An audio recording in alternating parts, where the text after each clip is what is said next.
Assalamualaikum warahmatullahi wabarakatuh. Kami dari kelompok 1 memilih tempat observasi yang sangat terkenal di Lumajang. Tepatnya ada di Desa Senduro, yaitu adalah Pura Mandaragiri Semeru Agung. Ada aspek apa saja sih di sana? Mari kita simak videonya.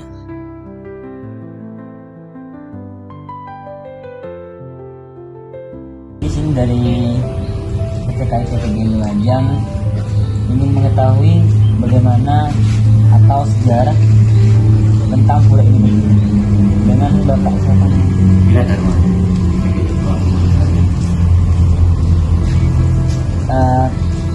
Pertanyaan yang pertama ada, kapan pura ini pertama kali dibangun? Jadi kalau pembangunannya itu dimulai dari tahun 1989. Itu kita semua ini di waktu itu hanya bagian atas selesai sampai 1992. Itu diresmikan. Itu kan ada pengembangan. Untuk yang membangun pura ini, Nah, sejarahnya begini.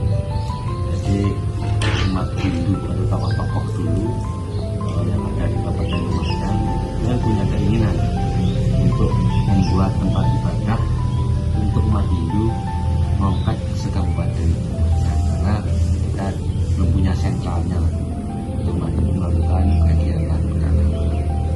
Nah, itu dikasih oleh tokoh-tokoh PADI dan sesepuh-sesepuh. Kebetulan waktu itu di Bali ada upacara besar yang harus ngambil air sucinya itu harus ke Semeru, ritual besar. Dan yang besarnya harus ngambil air suci ke Semeru. Tokoh-tokoh di Bali, raja-raja Ubud, tokoh-tokoh sesepuh di Bali itu melakukan pengambilan air suci itu ke sini, diantar oleh Basar Hijau. Setelah melakukan ritual mendapat petunjuk dari Tuhan, tepatnya di Batu Gosok. Nah, di situ kalau dalam bahasa kasar petunjuknya seperti ini: yang anakku yang di Bali berkobar dan rumah yang bagus-bagus, sementara aku orang tuanya yang di sini kehujanan kepanasan karena ada yang memikirkan. Akhirnya tokoh-tokoh di Bali punya rencana juga membuat tempat untuk limbih yang Siwa Pasopati. Dari kedua keinginan tadi itu klop nyambung. Akhirnya kita sama-sama mencari titik temu agar keinginan ini bisa diwujudkan. Akhirnya kita sering komunikasi sehingga muncullah panitia pembangunan pura. Jadi dari Bali diawali dengan pengambilan air suci. Kalau di sini diawali dari keinginan tokoh-tokoh umat Hindu yang ada di Kabupaten Lumajang. Jadi ada pertemuan antara Jawa dan Bali dengan kendali yang kuasa akhirnya Sedangkan menurut aspek geografi, kenapa pura ini dibangun di wilayah Senduro? Jadi sesuai petunjuk tadi, kita dulu rencananya itu tidak dibangun di sini, di bawah sana, di timurnya pasar arah ke Pasir Jambu. Sudah buat kecil, tapi beliau memberikan indikasi kalau buat seperti ini apa cukup nanti mampu orang itu di seluruh penjuru Senduro. Itu kan gini, tidak ada tempat tapi masih. Tapi setelah kita tahu kenyataannya itu ya memang kalau di sana tidak cukup. Akhirnya kita setelah mendapat petunjuk para tokoh, para sesepuh itu berinisiatif mau membuat yang besar. Dikasihlah tanah di tempat di Pasir Jambu itu aliran lahar. Jadi kita kalau bangun di sana otomatis kena lahar. Tapi mau dikasih dulu sama.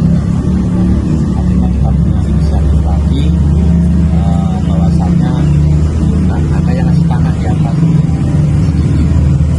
Setelah itu kita ngobrol lumbung buat kantor sekretariat. Setelah itu sebelahnya dijual. Ini sampai sekarang bahasanya itu naik. Apa saja kegiatan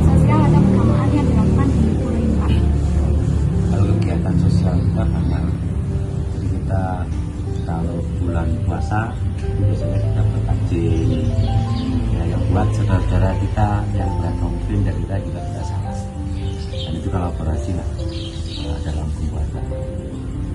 Yang kedua bakso sering diadakan di sini. Selanjutnya kegiatan-kegiatan keagamaan, kalau ada tamu-tamu dari luar tentang toleransi semua pusatnya di sini. Dan kegiatan hari santri itu biasanya kita sebagai umat Hindu pecalang yang kita disuruh bantu dalam hal. Kalau saya buat kegiatan, saudara-saudara muslim ada panitia, ada beberapa masyarakat keamanan desa itu sama-sama terlibat. Apakah pura ini berdampak pada ekonomi masyarakat sekitar? Terima kasih. Jadi keberadaan pura di Senduro ini dampaknya sangat bagus sekali untuk memajukan perekonomian masyarakat. Karena banyaknya orang yang melakukan ritual persembayangan atau mendatangi leluhur itu pasti membawa dampak, karena ratusan bahkan ribuan orang yang ada. Jadi mungkin bisa cek semua di sekitar pura ini ada ratusan muslim, dan itu kalau bulan Juli ulang tahun itu tidak cukup, karena sehari itu biasanya 1.000-2.000 orang yang kita layani, itu yang terdaftar, belum yang terdaftar, dan itu selama 15 hari. Jadi ekonomi itu perputarannya sangat bagus. Kalau kita hitung saja, kalau seandainya orang punya satu kamar dengan harga 150, itu selama 15 hari itu sudah dapat. Belum nanti makannya, belum nanti ngopinya, belum lagi oleh-olehnya. Dampak-dampak ekonomi yang seperti ini kan sangat baik sekali. Wujudnya ya karena toleransi. Kalau tidak ada saudara muslim, bagaimana saudara-saudara yang datang dari jauh mau nginep, mau tidur, mau makan? Kalau kita kan tidak sempat melayani karena kita ikut di kegiatan dengan ribuan orang yang datang, kita terbantu dengan adanya penginapan, rumah makan, ada ojek. Orang yang ojek aja sehari itu semalam bisa dapat 300.000 bahkan lebih. Jadi parkirnya turun di lapangan, orangnya kesini itu naik ojek, dan cuma deket lah, paling 3 kilo. Itu bolak balik itu berapa? Kalau ribuan orang itu berdampak itu dengan adanya pura. Dan itu yang hari ini harus dipahamkan semuanya orang. Ketika golongan kami membangun atau menata kembali situs leluhur yang pernah ada di Indonesia, hari ini masih banyak yang salah paham. Salah pahamnya jika memberikan pura nanti banyak orang yang tidak seperti itu. Di Senduro puranya berdiri melayani itu kan tidak mungkin. Jadi keyakinan itu kan tidak bisa karena mendirikan sebuah bangunan. Seandainya di Lumajang situs-situs kuno yang ada candi di Bete, ada candi di Bromo Putri, ada yang di Gunung, ada yang di mana lagi itu. Kalau itu ditata kembali, otomatis orang-orang yang berwisata ini yang dari jauh-jauh, khususnya yang ritual mencari jejak leluhur, pasti akan sama. Karena pusatnya juga di sini, kita tinggal mengembangkan saja.